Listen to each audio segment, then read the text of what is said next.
Uncanny Japan is author me, Teresa Matsura, exploring all that is weird from Japan. Strange superstitions and old wives' tales, cultural oddities and interesting language quirks. These are little treasures I dig up while doing research for my writing, and I want to share them with you here on Uncanny Japan. I hope you like the show.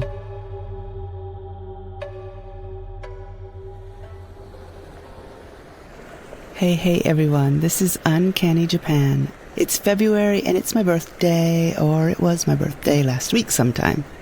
In Japan, February 11th is a holiday, so everyone gets off, not to celebrate me, mind you. It's actually Kenkoku Kinen no Hi, or more excitingly, National Foundation Day, a day to commemorate the mythical beginnings of Japan when Jimmu became the very first emperor back in 660 BCE. Speaking of long ago, when I was in university, a Japanese exchange student was telling me about the very early history of Japan, and I thought he said the first emperor's name was Emperor Jim, and I cracked up. Emperor Jim? Alas, no, not Jim. His name is Jimmu, and the two characters that constitute the Honorable Jimmu make up the coolest Japanese emperor's name I've ever heard. Ji is the kanji for God, and Mu means warrior, military, or fierce. It's the same Mu in Musha, or Musha Burui, that I talked about on the very first Uncanny Japan 2 years ago. Musha means warrior, so Emperor Jimmu means Emperor, God, Warrior. He was also quite handsome if you are to believe the woodblock depictions of him. Anyway, February 11th is also the day MacArthur approved the draft version of the Japanese Constitution in 1946. So yeah, all in all, it's not a particularly interesting holiday here in Japan. People enjoy having the day off, some put Japanese flags outside their homes or businesses, but otherwise I don't see much that goes on. Okay, on to today's topic. If you're not driving, walking your pup, or otherwise in need of your vision, close your eyes and imagine you're strolling through a Japanese garden. You're on a narrow path of crushed gravel, meandering past moss-covered rocks and neatly trimmed trees. You pass an old Ojizo statue wearing a dirty, tattered red cap and bib. He smiles serenely as you continue to follow the downward sloping footpath until you reach the banks of a small, jade-colored pond. You stop and look down. Your presence has invited dozens of brightly colored koi to the edge of the water. They crowd and roll over each other, sucking at the surface, making big slurpy noises with their cold, fishy lips. They think you might have something delicious hidden in your pockets. You don't, however, so you just enjoy their silliness and their beautiful mottled colors. Gold, orange, black, and white. And you're almost feeling zen when you notice something strange about one of the fish. But before you can identify what it is that unnerved you, it's lost again in the aquatic tussle. You think it was probably your imagination, your mind playing tricks on you, and you're just about to walk away when you see it again. This time there's no mistaking. While the other fish continue to jostle each other for your attention, there is one fish a little off to the side, and it's looking right at you with the face of a man. Your blood turns cold in your veins because you have just been seen by a Jinmengyo. The literal translation is a human-faced fish. The way I learned about the Jinmengyo was back when my son Julian was in kindergarten. His best friend was a little girl who suddenly one day refused to walk to school. When pressed, we learned it was because under the little bridge we had to cross to get there was a river full of Jinmengyos, or so she insisted. I remember soon after that feeding the koi with Julian and us trying to spot one of these creepy creatures. I remember when we first saw one, too. But let me back up a little bit. I really can't figure out when the Jinmengyo rumor first appeared in Japan. But back in 1990, the tabloid Friday published a photo sent in by a reader of a purported Jinmengyo, and that caused quite the fuss. The picture was said to be taken in Yamagata Prefecture, Tsuruoka City, at a temple called Zenpoji. People all over Japan went a little nuts, everyone trying to get a glimpse of their own human-faced fish.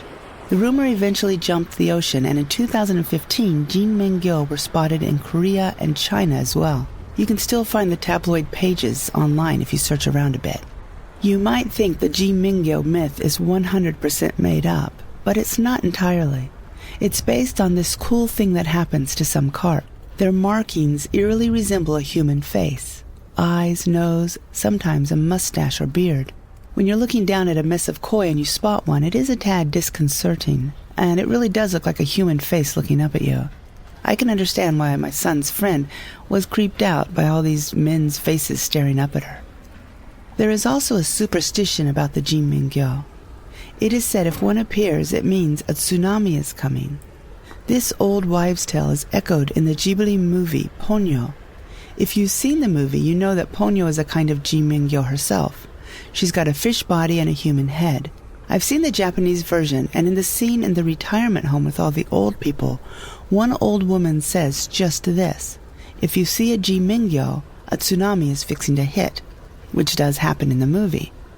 I haven't seen the English language version, but I'm guessing it says pretty much the same thing.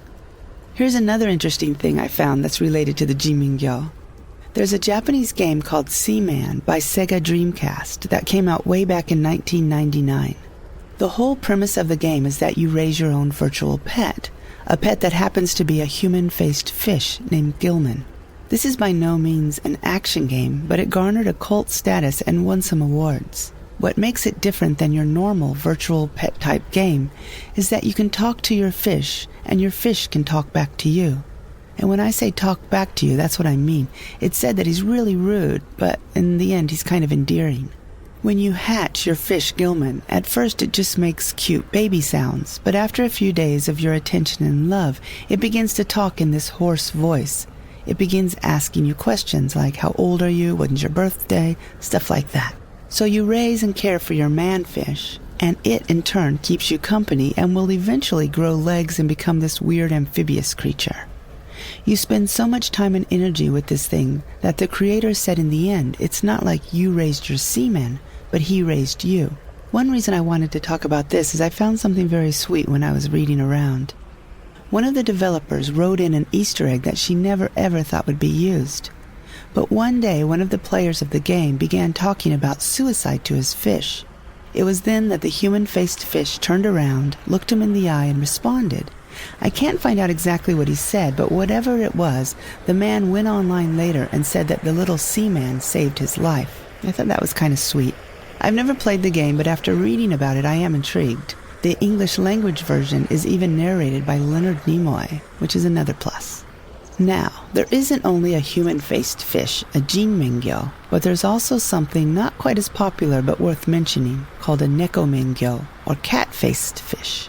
This little story sprouted up also back in 1990 when everyone was out of their minds about the Jinmengyo. It's set in Gifu Prefecture at a place called Ibuki Falls, and the story goes like this. Once upon a time there was a very large cat that lived on Gongen Mountain. It was very big and scary, and all the other animals were frightened of it. The cat's favorite food was the koi that lived in the pond at the bottom of Ibuki Falls. The cat, though, was very big and very slow and couldn't always catch the fish. He would have to wait until he was very hungry before he got desperate enough to snag one or two of the koi. One day the cat pleaded with the water god. Water god, I wish I could eat enough of these koi to become very, very full. Please grant me this wish. The water god was surprised at the request. The god thought and then answered, Okay, but if you wish to eat all the fish until your heart's content, then you must be able to swim. Here, I will leave your face the way it is, but I will give you a carp's body. The cat was pleased with this deal and immediately jumped into the water. Poof, and splash. But something funny happened. Once the cat was in the water with its cat face and fish body, it realized it no longer had an appetite for fish.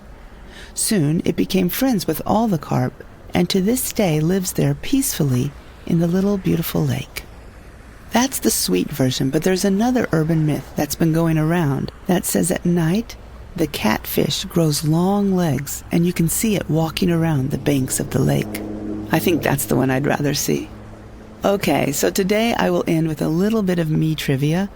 The title story to my last collection, The Carp-Faced Boy, was me riffing on the idea of the Jinmengyo. My thinking being, if you can have a human-faced carp, why not a carp-faced human?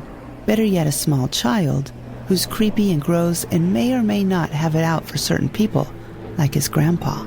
Anyway, I love my little carp-faced boy invented character. It was because of him in that story that I was offered a deal for the entire collection, and from there I was told a freaky story about someone who every time she went out with her elderly father-in-law would encounter a small child crying eerily nearby. Every time, almost as if on cue.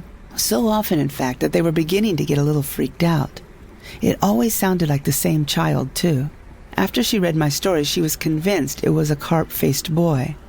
So I like to believe that he escaped the confines of the book and is now out there pestering people all around the world. If you ever see him, take a photo, because I know a good magazine we can send it to and get a lot of attention. Thank you all for listening. That's all for today. I wish everyone well, all my love to my patrons, and I'll talk to you soon.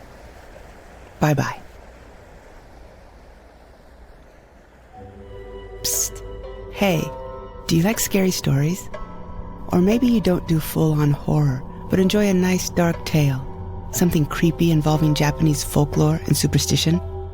Well, if that's the case, you can sneak on over to Amazon or wherever you like to buy books and look for my 2 short story collections, A Robe of Feathers and The Carp-Faced Boy.